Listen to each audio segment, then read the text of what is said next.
अस्सलाम वालेकुम स्टूडेंट्स। मेरा नाम है डॉक्टर मंसूर यासीन। पिछले लेक्चर में हमने ओवरीज़ को डिस्कस किया था। उसमें इसकी इंट्रोडक्शन की थी और स्ट्रक्चर और फंक्शन वगैरह पढ़ लिए थे। तो आज जो हमारा टॉपिक है वो है एक्सेसरी रिप्रोडक्टिव ऑर्गन्स, जिनमें क्या आता है मेमरी ग्लैंड्स, जिन्हें ब्रेस्ट्स भी कहते हैं। अच्छा, इसकी डेफिनेशन कर लेते हैं पहले पहले। The breasts are bilateral glandular structure in female considered as accessory reproductive organs because they are concerned with lactation following childbirth। क्योंकि बच्चे के पैदाइश के बाद जो मेमरी ग्लैंड्स हैं ना, उनसे मिल्क प्रोड्यूस होता है और उसकी सिक्रेशन होती है। तो इसी लिहाज से इन्हें रिप्रोडक्टिव ऑर्गन में काउंट करते हैं कि ये इजाफी रिप्रोडक्टिव ऑर्गन हैं। अच्छा, इसकी स्ट्रक्चर अगर देखें तो it usually extends from second to sixth rib in mid clavicular line. ये जो क्लेविकल बोन है ना, इसके सेंटर में दूसरी से छठी रिब के दरमियान इसका जो है ना स्ट्रक्चर पाया जाता है। It lies in the subcutaneous tissue over the fascia covering the pectoralis major muscle. Even beyond that, it lies over the serratus anterior muscle and exterior oblique muscles। ये सारे जो है ना ये मसल्स हैं, तो ये डिफरेंट लेयर हैं इसकी, तो इनके दरमियान ये पाया जाता है। अच्छा, different structures are parts of non lactating breasts. जो नॉन डेवलप्ड और बग़ैर सिक्रेशन के जो ब्रेस्ट्स होती हैं ना, उसमें जो पार्ट्स हैं वो क्या क्या होते हैं। इसके सेंटर में एक सर्कुलर पिगमेंटेड आरियोला होता है। सर्कुलर पोर्शन होता है थोड़ा डार्क कलर का, जिसे क्या कहते हैं आरियोला। इसका जो डायमीटर है वो होता है 2.5 सेंटीमीटर, ऑलमोस्ट 1 इंच। इसमें क्या होते हैं फ्यू अनवॉलेंट्री मसल्स होते हैं, ठीक है। फिर इसके इसके आरियोला के सेंटर में निप्पल आता है, जो कि मस्कुलर प्रोजेक्शन है, और इस पे ना पिगमेंटेड स्किन होती है। Nipple is vascular and surrounded by unstriped muscles. इसमें अनसट्राइब्ड मसल्स होते हैं जो इसको इरेक्टाइल करने में हेल्प आउट करते हैं। It accommodates about 15 to 20 lactiferous ducts in its opening.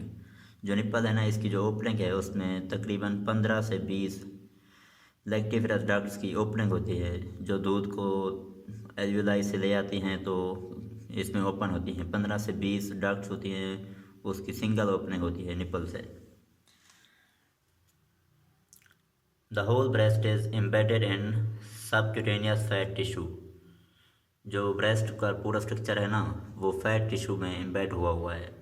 But जो अरियोला और निप्पल है ना, उसके नीचे फैट नहीं है। अच्छा जी, ब्रेस्ट टिश्यू में कौन कौन से स्ट्रक्चर्स होते हैं उनको देख लेते हैं।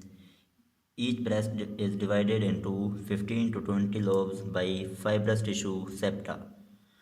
सेप्टा सेप्टम क्योंकि प्लूरल है, सेप्टम कहते हैं सेपरेशन को। अच्छा, जो हर ब्रेस्ट है ना, उसके अंदर 15 से 20 लोब्स होते हैं, मतलब खाने होते हैं, जो डिफरेंट सेप्टम के ज़रिए सेपरेट हुए होते हैं। Each lobe consists mainly of fibrofatty tissue. Lining epithelium of duct is cuboidal epithelium and becomes stratified squamous epithelium near its opening। जो डक्ट है, जो नाली है, मतलब दूध वाली, उसकी जो ओपनिंग है, इनर लाइनिंग है, उस पे कौन से सेल्स होते हैं क्यूबोइडल सेल्स। और जहाँ से उसने खुलना होता है, उसकी ओपनिंग होती है, उसके करीब होते हैं stratified squamous epithelium. Each duct divides and subdivides and ultimately ends in alveoli.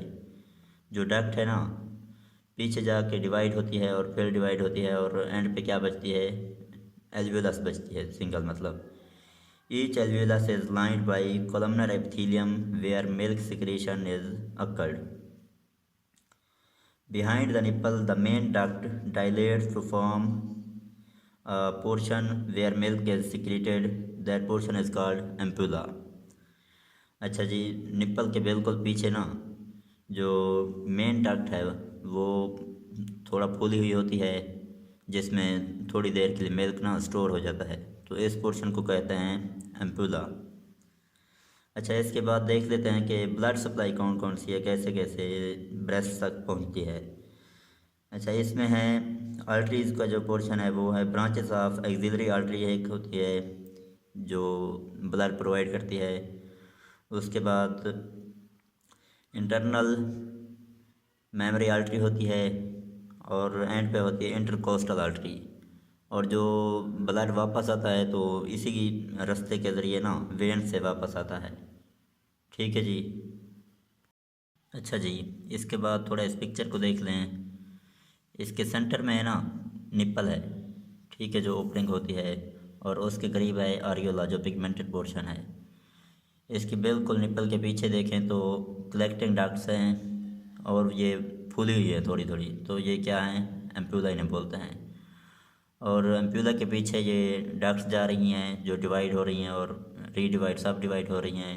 तो एंड पे क्या होता है, एल्विलाई बचती हैं, जो ये बैलून टाइप पोर्शन है ना, इन्हें एल्विलाई कहते हैं, सिंगल को एल्विलस कहते हैं।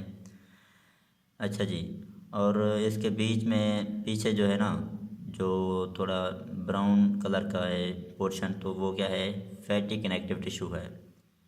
ठीक है जी, ये थोड़ा ब्रेस्ट का स्ट्रक्चर हो गया है। तो नेक्स्ट रह जाता है डेवलपमेंट, कि जो एम्ब्रियोनिक लाइफ है ना उसमें मेमोरी ग्लैंड्स की डेवलपमेंट कैसे होती है। द पैरेन्काइमा, जिसे हम फंक्शनल टिश्यू कहते हैं, that has develop from ectoderm.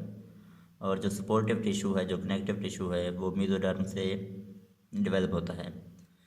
Next आ जाता है जी फंक्शंस ऑफ ब्रेस्ट। बर्थ के बाद मेल और फीमेल दोनों में थोड़ा थोड़ा मिल्क सिक्रीट होता है, जिसे क्या कहते हैं, विचेस मिल्क। फिर फीमेल में डेवलपमेंटल चेंजेस होती हैं प्यूबर्टी पे, जिससे ग्लैंडुलर टिश्यू डेवलप होता है, जिससे सिक्रीशन होती है। ठीक है, वो साइज में बढ़ता है फिर। अच्छा जी, मेंसेस में ब्रेस्ट थोड़ा सा इनलार्ज हो जाती हैं, क्योंकि ओवरीज से एस्ट्रोजन और प्रोजेस्टेरॉन हार्मोन सिक्रीट होते हैं। बाद दफ़ा मेंसेस में क्योंकि ब्लड सप्लाई बढ़ जाती है, तो गर्थ में experience heavy and congested breast, थोड़ा सा साइज में और कंजेशन में इजाफा हो जाता है मेंसेस में। Gradually there is permanent enlargement of breast tissue varying with individual. फिर एज के साथ और डिफरेंट इंडिविजुअल पे, क्योंकि ये डिफरेंट होते हैं, तो इजाफा होता रहता है, किसी में थोड़ा किसी में कम। At end of menstrual life as the ovaries cease to work, so breast tissue shrinks. क्योंकि जब ओवरीज से एस्ट्रोजन और प्रोजेस्टेरॉन हार्मोन नहीं आता तो इनका फंक्शन ख़त्म होने लगता है ओवरीज का, तो आहिस्ता आहिस्ता जो मेमोरी ग्लैंड्स है ना वो भी साइज़ में डिक्रीज़ होते हैं, तो ये श्रिंक हो जाता है ये tissue. At last secretion and discharge of milk from breast is suckling responses is main function of breast. इसका मेन फंक्शन क्या है ब्रेस्ट का, कि जो जब बेबी सक्कल करता है ना ब्रेस्ट को, तो उसके नतीजे में जो सिक्रेशन होती है मिल्क की, वही इसका मेन काम है।